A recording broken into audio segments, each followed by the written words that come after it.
갈라디아서 5장 22절 이하에 보면 성령의 열매가 나열되어 있습니다. 성령의 은사가 9가지고 성령의 열매가 이제 9가지거든요. 그 9가지 열매 중에 하나가 이제 오래 참음입니다. 우리 신앙생활이 그만큼 힘들다는 거예요. 참아야 할 일이 참 많이 있습니다. 우리의 기도 보시면 거의 전부가 주시옵소서, 주시옵소서. 그리고 우리 믿음은 대부분 여기에 사용됩니다. 주실 줄로 믿습니다. 그러니까 간구할 때 주시옵소서. 그리고 주실 줄로 믿습니다. 그리고 기도를 많이 한 사람들은 믿습니다의 악센트가 좀 달라요. 보통은 주실 줄로 믿습니다. 그런데 기도를 많이 하고 믿음이 좋아 보이는 사람들은 믿습니다가 소리가 다르죠. 그리고 그렇게 주시옵소서, 주실 줄로 믿습니다. 그런데 하나님이 바로 주실까요? 그냥 아니가 아니라 절대 안 주십니다. 주시기 전에 먼저 받을 만한 그릇부터 만들어 가세요. 그 과정이 만만치가 않습니다. 또 그 기간이 또 짧지가 않아요. 그래서 수없이 강조했던 것이 바로 기다림이에요. 기다림. 성경에서 때를 말할 때 두 가지를 말합니다. 크로노스와 카이로스라 그래요. 이건 꼭 기억하셔야 됩니다. 이 크로노스라는 얘기는 누구에게나 주어진 시간을 말하거든요. 하루 24시간, 1년 365일 다 똑같습니다. 누구든지 예외가 없어요. 그런데 카이로스는 다릅니다. 이 크로노스 중에서 하나님의 특별한 계획이 있는 시간을 카이로스라 그래요. 하나님의 섭리가 심겨져 있는 시간이에요. 그러니까 내가 오늘 이 시간에 기도했어요. 크로노스요. 주어진 시간 24시간 365일 가운데 어떤 때 어떤 시간 내가 필요해서 주 앞에 나가 기도를 했습니다. 하나님은 그 기도를 들으셨어요. 근데 응답은요 반드시입니다. 하나님의 때에 한다는 거죠. 그걸 우린 카이로스라 그래요. 하나님이 계획하시고 섭리하신 그때에 우리 기도를 응답하신다는 거죠. 뭐 기다리라 하시든지 바로 주시든지 아니면 거절하시든지. 그렇게 내 크로노스와 하나님의 카이로스, 내 때와 하나님의 때에는 기다림이라는 시간이 필요해요. 그때 필요한 것이 오래 참음이에요. 화가 나지만 내가 참는다, 그런 참음을 말하는 게 아닌 거예요. 내 상황이 너무 힘들어요. 그래서 기도해서 하나님 아니면 안 됩니다. 너무 힘들어요. 해결해 주세요. 숨을 쉴 수가 없어요. 근데 하나님은 하나님이 계획하신 카이로스, 하나님의 때에 움직인다는 거예요. 난 지금 죽을 것 같은데 하나님은 움직이지를 않으세요. 진짜 힘든데 이러다가 쓰러질 것 같은데 하나님은 꿈쩍도 하지 않으세요. 걱정 마. 내가 너 안 쓰러뜨린다. 너 죽지 않아. 그 과정 지나면 내 때가 돼서 너를 세울 거야. 그 과정 통해서 깨닫게 하고 알게 하시는 게 분명히 있다는 거죠. 그 기다림에는 그렇게 힘듦이 있어요. 아픔이 있어요. 그때 필요한 게 이제 오래 참음이라는 거죠. 먼저 삶의 현장에서의 참음이 있어요. 삶의 현장에서 하나님이 아브라함에게 본토 친척 아비집을 떠나랍니다. 내가 너로 큰 민족을 이루겠답니다. 그때가 75세였어요. 그런데 바로 줘요? 안 줘요. 그때 아내 사레가 충동을 합니다. 하갈과 동침하라. 알지 않냐? 나 끝났다. 경수 끊어졌다. 애를 가질래? 가질 수가 없다. 그렇게 아브라함이 하나님의 카이로스, 하나님의 때를 기다리지 못하고 하갈에게서 이스마엘을 낳습니다. 그때부터 아브라함의 삶이 꼬이기 시작하는 거예요. 심지어 아브라함의 그 기다리지 못함 때문에 이스라엘의 역사까지 꼬이기 시작합니다. 야곱과 에서는 쌍둥이입니다. 에서가 먼저 나왔고 야곱이 에서의 발꿈치를 잡고 나왔다고 성경은 말해요. 그때 하나님이 알려준 게 있습니다. 큰 자가 어린 자를 섬긴답니다. 이 말의 뜻은 먼저 나온 에서가 나중 나온 야곱을 섬긴다는 걸 거예요. 그럼 약속을 믿고 기다리면 되지 않겠어요? 그런데 엄마인 리브가가 보니까 큰아들과 작은아들이 달라. 큰아들은 산에다 와요. 그런데 둘째 이 야곱은 너무 부실한 거예요. 거기다가 아버지 이삭의 큰아들을 편애하는 거예요. 그게 너무 안타까운 거죠. 그래도 기다려야죠. 왜? 하나님 말씀하셨으니. 그런데 그걸 못 기다리고 야곱을 충동하기 시작합니다. 마치 리브가처럼, 사례처럼. 아버지 이삭을 속이고 장작번을 뺏기 합니다. 그것 때문에 야곱의 인생이 얼마나 꼬여버렸냐는 거예요. 이 기다리지 못함 때문에 오는 비극이라는 거죠.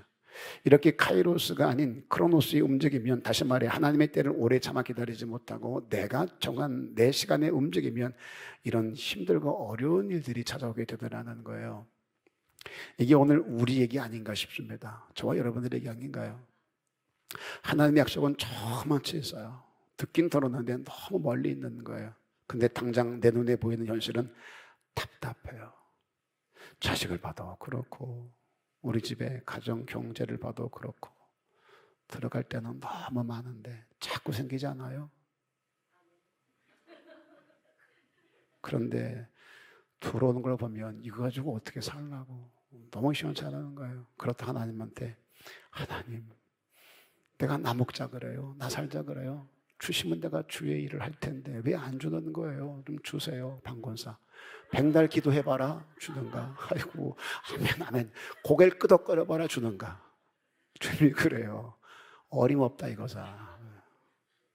불안한 거예요. 뭔가를 해야 할 것 같은 거예요. 그러다가 그런 조급한 마음에 내 생각을 가지고 이러고 저러고 하다가 대책 없이 꼬여버리고 신앙도 병들어 버릴 때가 얼마나 많은지 몰라요. 캄보디아 범죄 집단에 대해서 우리 청년들이 감금되고 심지어 죽기도 하고 뉴스에 난리가 났죠. 그 왜 그런 거예요?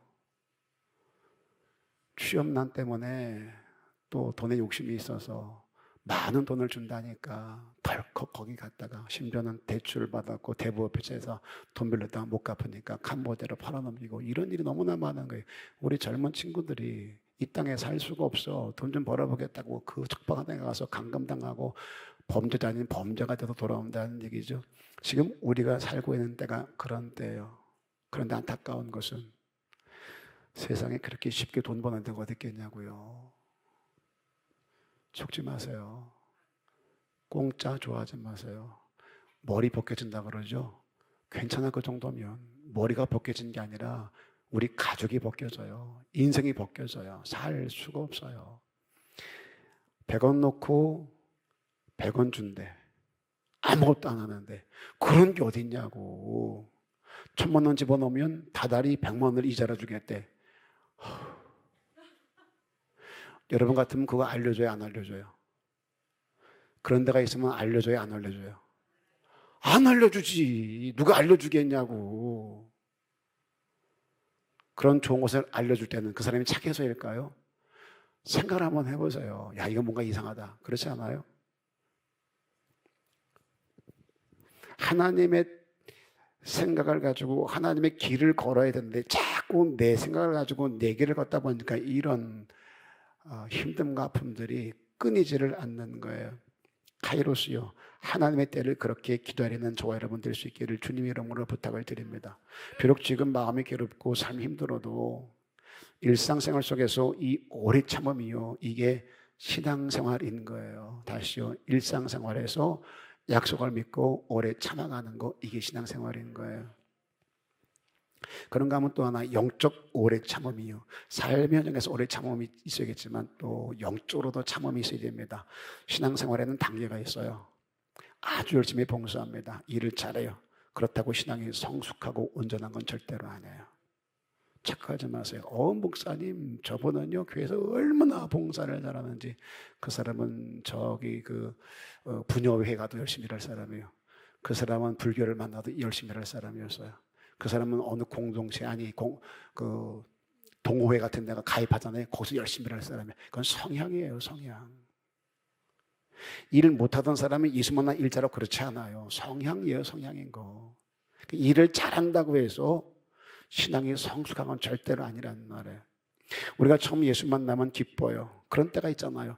그때 그 기쁨과 감격, 그게 쭉 계속되는 게 아니에요.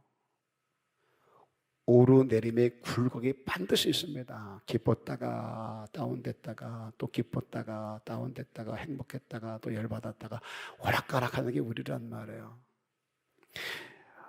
예배가 많아지고 기도가 길어지고 헌신이 커졌는데도 내 안의 기쁨은 처음에 주를 만났을 때보다 못돼요. 우리 예수 믿은 지 얼마 됐어요?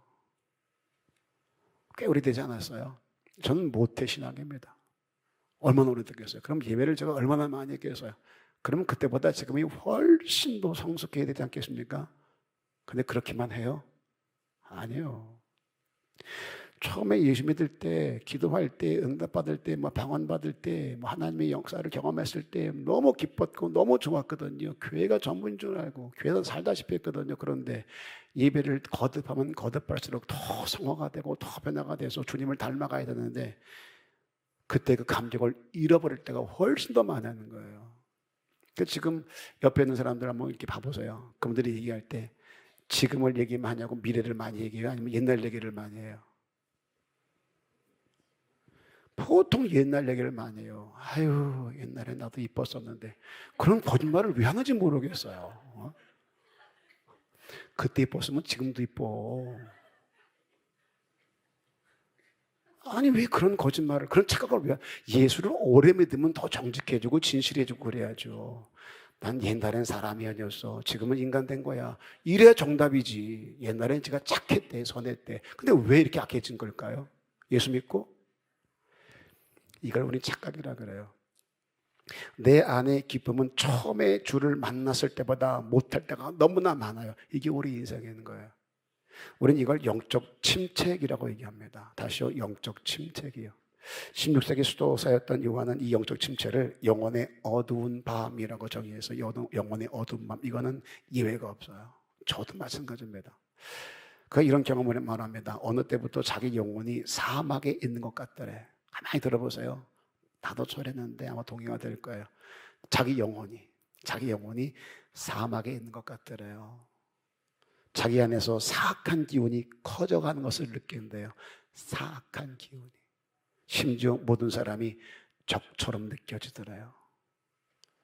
예배 때 말씀도 안 들어오고 기도해도 응답도 없고 나중에는 기도도 안 되고 의욕은 안 생기고 옆 사람 보세요. 그리고 말해주세요. 야, 그거 네 얘기다. 시작. 하시라니까요. 이거 여러 번 얘기하고 있잖아, 제가 지금. 네? 16세기에 이런 얘기를 했어요. 오늘 새임교회 여러분들 보고 한 얘기예요. 네? 그렇다고 나 몰라라 할 수도 없고 말씀도 안 들려, 찬양에도 매가리가 없어, 기도에도 응답도 없고 기도도 안 되고 의욕도 안 생기고 그렇다고 나 몰라라 할 수도 없고 이런 영혼의 어두운 밤을 지날 때가 있더라는 거죠. 그래서 껍데기만 앉아있는 나를 볼 때가 있잖아요. 이 단계의 특징을 이렇게 말합니다. 영적인 모호함이라고요. 영적인 모호함. 내가 제대로 믿고 있는 건지, 이 길이 맞긴 맞는 건지, 여기 괜히 온 건 아닐까? 여기가 내 자리 맞긴 맞나? 이런 생각 안 해보셨어요? 가긴 가고 하긴 하는데 내가 헷갈리는 거예요. 이게 내 자리 맞아? 내가 가는 길 이건 맞아? 난 지금 뭐 하고 있는 거지? 왜 이러고 있는 거지? 이럴 때 없어요? 중요한 건 그 단계를 잘 견디고 성숙으로 가야 된다는 거예요. 이거 예외 없다니까요. 믿음이 아무리 좋아도 이런 영적인 어두운 밤을 지나게 돼 있어요. 그때 필요한 게 바로 오래 참음인 거예요. 이게 성령의 열매입니다. 우리는 성령의 은사만 생각을 해요. 사랑만 좋은 줄 알아요. 물론 좋죠. 그러나 이 오래 참음이 없으면 사랑이 가능할까요? 성령의 열매는 따로따로가 아니에요. 다 연결되어 있어요. 하나가 되면 다 돼요. 하나가 안 되면 다 안 되는 거예요. 문제는 이 과정을 잘 견디지 못하면 회귀라 그래요. 돌아간다는 말이에요. 옛날로 돌아갑니다. 과거로 돌아가게 되더라는 거죠. 여러분 솔직히 말해보세요. 옛날이 좋으세요? 전 지금이 좋아요. 그동안 지나온 과정 가운데 깨달은 게 얼만데, 내가 알게 된 게 얼만데, 받은 은혜가 얼만데, 그렇게 그 많은 과정을 거치고 와서 오늘에 나가다 됐어요. 하나님을 알게 되었고 하나님의 은혜를 경험하게 되었고 하나님에도 겸손하게 되었단 말이에요. 그런데 옛날로 돌아가요? 전 못해요. 어떻게 그 과정을 또 지나와요? 아무것도 모르고 천방지축 들뛰던 그때를, 아니요, 저는 그때가 아무리 잘못해도 지금이 훨씬 더 좋아요. 지금이. 당부드립니다. 껍데기만 가진 신앙 되지 말자고요. 형식만 남은 신앙 되지 말자고요. 성경은 이걸 이렇게 말해요. 경건의 능력은 없고 경건의 모양만 남았다고요. 믿다가 낙심한 사람들이 있지요. 그런 사람들의 대부분이 이렇게 신앙생활을 하더라는 거예요. 가락으로 하려고 그래요. 가락으로. 오래 다녀서 익숙해 있어요. 척하면 척이죠. 베드로 보세요. 십자가 앞에서 실패합니다. 그리고 깊은 영혼의 어두운 밤을 맞이합니다. 요한복음 21장 3절에 보면 시몬 베드로가 나는 물고기 잡으러 가노라 하니 예수를 따라다니며 본 게 얼마예요. 처음 예수 만났을 때 주여 나를 떠나서 나는 죄인입니다 하고 주를 따랐던 사람이고 주는 그리스도시 하나님의 아들입니다 고백했던 사람이에요. 그런데 뭐라 그래? 부활의 주를 만난 베드로가 나는 물고기 잡으러 간다. 그랬더니 그들이 우리도 함께 가겠다고 나가서 배에 올랐다. 그날 밤에 아무것도 잡지 못하였더니 영혼의 어두운 밤을 이기지 못하고 과거로 돌아갑니다. 근데 보세요. 그렇게 돌아갔더니 어떤 결과가 생겨요? 그날 밤 아무것도 잡지 못하였더니 괜히 있냐고요. 어부가 7이에요. 3년간 놀고 주 따르면 안 했다 하더라도 그래도 바다에서 그동안 했던 가락이 있지 않겠어요? 그런데 그 제자들이 밤새 아무것도 못 잡았대요. 그들의 누가 찾아오세요? 예수 그리스도요. 그리고 묻잖아요. 네가 나를 사랑하느냐고. 내 영혼이 공고합니다. 하나님은 멀리 계신 것 같고 사람들은 다 내 적인 것 같고 너무 힘든 거예요. 그렇게 못 견디고 과거로 돌아가도 소용이 없다는 거예요. 우리는 홍해를 건넌 사람들이에요. 광야에서 죽으면 죽었지 절대 애굽으로는 안 돌리십니다. 어차피 홍해를 건넜으면 광야를 지나 요단은 건너야죠. 왜 자꾸 애굽을 그리워하세요? 원망불평하지 말라잖아요. 누가복음 21장 19절에 보면 너희의 인내로 너희 영혼을 얻으리라. 너희의 인내로 너희의 영혼을 얻으리라. 인내로 얻게 된 것이 영적 성숙이라는 거예요. 오늘의 영혼의 어두운 밤을 지나면서 오래 참음으로 우리가 반응할 수 있다면 반드시입니다. 영적 성숙을 경험하게 되실 거예요. 그 전과 다른 나를 만나게 되실 거예요. 일상에서의 오래 참음과 영적 오래 참음, 인내요. 이 두 균형을 잘 잡을 수 있어야 돼요. 어느 것 하나 놓치면 안 됩니다. 영으로는 오래 참는데 생활에서 못 참는다. 소용없어요. 생활에서는 참는데 영적으로 오래 못 참는다. 소용이 없어요. 항상 균형을 잘 잡을 수 있어야 돼요. 그러기 위해서 필요한 게 있어요. 소망을 가지라는 거예요. 소망을. 로마서 5장 3절 우리가 환난 중에도 즐거워하나니 환난 중에도 즐거워하나니 말이 돼요? 어떻게 환난 중에 즐거워할 수 있습니까? 근데 즐거워합니다. 이는 그 이유는 까닭은 환난은 인내를 인내는 연단을 연단은 소망을 이루는 줄 압니다. 단리가 있어요. 환난, 인내는 우리를 만들어가고 이 연단을 통해서 우리가 소망을 이루게 된다는 거예요. 이게 신앙생활이에요. 이게 말이 어려운데 이 말을 펼쳐놓은 게 바로 여러분들의 삶인 거예요. 아, 우리가 지금 이 과정을 지나오고 있구나, 지나왔구나, 또 지나갈 것이구나. 그게 신앙생활이에요. 주님 오실 때까지 반복됩니다. 이 환난 만나면 또 인내하고 인내하면 연단되고 연단되면 또 소망을 이루게 되고 끝났나 싶으면 또 한 단계 높이시기 위해서 또 환난 만나고 또 인내하게 되고 연단하게 되고 또 소망 계속 반복되다가 누굴 만나요? 그걸 성화라 그래요. 성화, 변화돼 가면서 갑자기 여기 있던 사람이 팍 올라가질 않아요. 단계 마치 어린애가 자라듯이. 시야가 너무 이쁘잖아요. 박병원 집사님과 아들, 막내 아들. 요들 개 보는 재미에 애들이 막 청년들이 막 질투를 하고 우리 막내가 와가지고 삐져가지고 있더라고. 왜 그러나 그랬더니 시야가 자기한테 안 왔다는 거예요. 내가 다음 주에 시야 쳐다다 볼 거래요. 몰라요, 쳐다도 안 봤는지. 시야가 눈길 주는데 애들이 막 왔다 그러고 나한테 왔다고 안 그랬다고 그렇게 좋아하는 거예요. 아유, 지 아빠를 이렇게 좋아하든지. 이제 현우가 좀 아작아작 걷더라고요. 이제 옮겨갈 거예요. 시야도 좀 컸어요. 말을 하더라니까 오늘 애가 뭐 한다고 말을 하더라고 시야가. 이제 현우가 걷고 다녀요. 좀 있어 보세요. 시야 거들떠도 안 봅니다. 네. 현우를 보겠죠. 부러우세요? 그러면 낳으세요. 애들이 그냥 자라가요. 그 아이를 키우기까지 얼마나 많은 손이 갔을까요? 갑자기 시체가 컸다고 해가지고 걔가 인수분해를 해요? 영어를 해요? 아니요. 단계가 있어요. 단계가. 거기에 맞게. 그냥 커요. 얼마나 많은 사건이 있겠냐고요. 얼마나 많은 넘어짐이 있고 얼마나 많은 아픔이 있겠냐고요. 그렇게 성장돼 가는 거예요. 하다못해 인생도 그러네. 우리 영은요.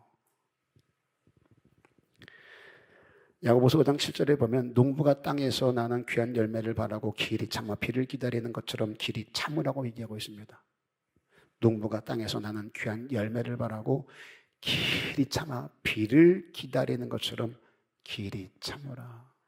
하다못해 심은 땅에서 열매를 바라기도 비를 기다리고 오래 참아야 되는데 한 인생에 태어나 변화됨이겠습니까?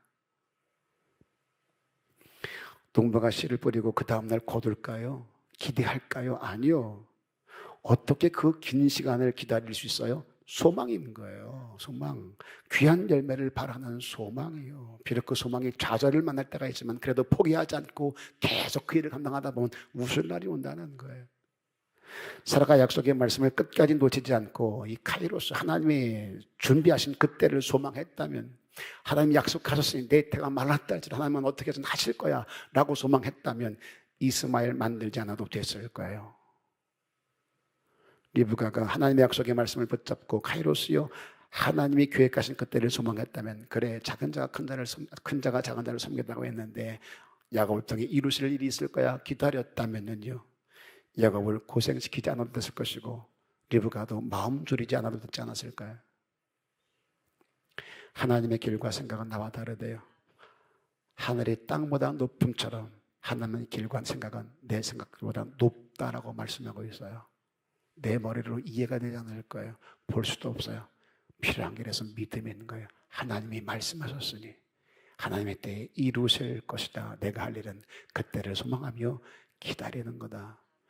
이것만 정리가 돼도, 그래서 기도하고 이것밖에 없어요. 이루어줘서 이게 아니라 하나님, 내 믿음은 떨어지지 않게 그 약속의 말씀 끝까지 붙들게 도와달라고, 이것만 하면 돼요. 나머지는 누가 한다고요? 하나님이요. 욥기서 23장 10절 보면 욥이 말도 되지 않는 그 고통 앞에서 끝까지 인내할 수 있는 이유를 이렇게 설명하더라고요. 그 모진 힘듦, 그 모진 아픔 알잖아요. 애들이 10명이 죽어나갑니다. 재산 다 잃어버립니다. 친구들도 조롱합니다. 아내도 욕하고 저주하고 떠나갑니다. 그럼에도 불구하고 그가 견뎠던 이유를 이렇게 정리해요. 나의 가는 길 오직 그가 아시나니 나를 단련하신 후에 내가 순금같이 나오리라. 뭘 바라보느냐, 이게 중요해요. 관점이요, 시각이요. 환경 바라보지 않아요. 죽어나간 애들 바라보지 않아요. 나를 저주하는 아내 바라보지 않아요. 잃어버린 도둑들을 보지 않습니다. 나에게 그가 하시나니 나를 부르시고 나를 세우신 여호와를 바라보니까 소망이 생겨요. 뭘 기대하는 걸까요? 뭘 소망하는 걸까요? 이거 다 지나간답니다. 이 고통, 이 힘듦 다 지나간답니다. 그 후에 하나님 반드시 하나님의 때에 나를 순금같이, 순금이 아니어도 아버지 마음에 드는 자로 아버지가 주실 복을 담을 수 있는 그릇 되게 해 주실 거다. 이것을 소망하자는 거예요. 저는 천국 가면 만나고 싶은 사람이 꽤 많아요. 묻고 싶은 것도 많고 그 중에 하나가 욥의 아내입니다. 혹여 있다면 어떻게 생겨먹었는지 보고 싶은 거예요. 아니, 힘들고 아프면 위로하고 격려해야죠. 그런데 차라리 하나님을 욕하고 죽어버리래요.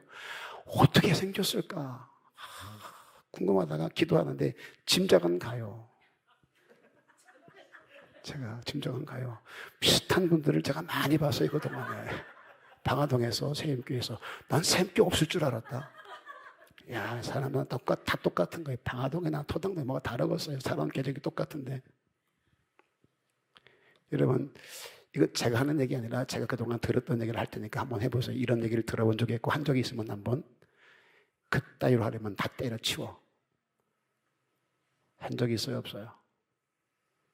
속으로 대답하세요. 들은 적은 있어요, 없어요? 딴에는 참는다고 참았는데 그 화가 넘치면 뭐라 그래요? 차라리 나가 죽어버려야지. 들어본 적 있어요, 없어요? 해본 적 있어요, 없어요? 배화동에 있을 때 바로 옆에 있는 교회, 큰 교회였습니다. 아파트 13층에 사는 어린아이 중학생이래요. 늦게 들어왔대요, 딸아이가. 그래서 아빠가 몇 번 였겠죠. 그래서 말이 안 되니까 차라리 나가 죽어라 그랬대요. 화나서. 근데 그 딸이 가만히 있다가 서 있더니 베란다로 가더래요. 그리고 뛰어내렸다는 거예요. 지 아버지 분 앞에서. 이런 얘기 또 네가 뭐가 되면 내 손에 장을 지진다 내가. 들어본 적 있으세요? 없으세요? 해본 적은? 이 욥의 아내가 특별히 악하거나 아주 못된 여자 같으세요? 아니에요. 우리도 얼마든지 이럴 수 있어요. 얼마든지 욥의 아내처럼 이럴 수 있어요. 우리 이거 조심하자는 거예요. 그러면 아내만 그래요? 욥의 아내만 그래요? 아니요. 당부드립니다. 하나님의 약속을 붙들고 소망하자는 거예요. 내가 너를 도우리라. 내가 너를 크게 사용하리라. 그 약속을 소망하며 오래 참아갈 수 있기를 주님의 이름으로 축복합니다. 정리할게요. 일상에서의 오래 참음이요, 그리고 영적 인내요. 이 두 균형을 잘 잡으셔야 돼요. 우리에게 주신 약속의 말씀들 그거 놓치지 말자고요. 그 말씀을 붙잡고 끝까지 내 눈을 여호와께 고정하고 소망을 붙들어 보자는 거예요. 그렇게 카이로스요, 하나님의 때에 하나님의 시간에 하나님의 계획하신 대로 다 이루어짐을 우리 두 눈으로 목도하는 저와 여러분 다 될 수 있기를, 그렇게 또 한 번의 찬양과 간증을 만들어낼 수 있기를 주의 이름으로 부탁을 드립니다.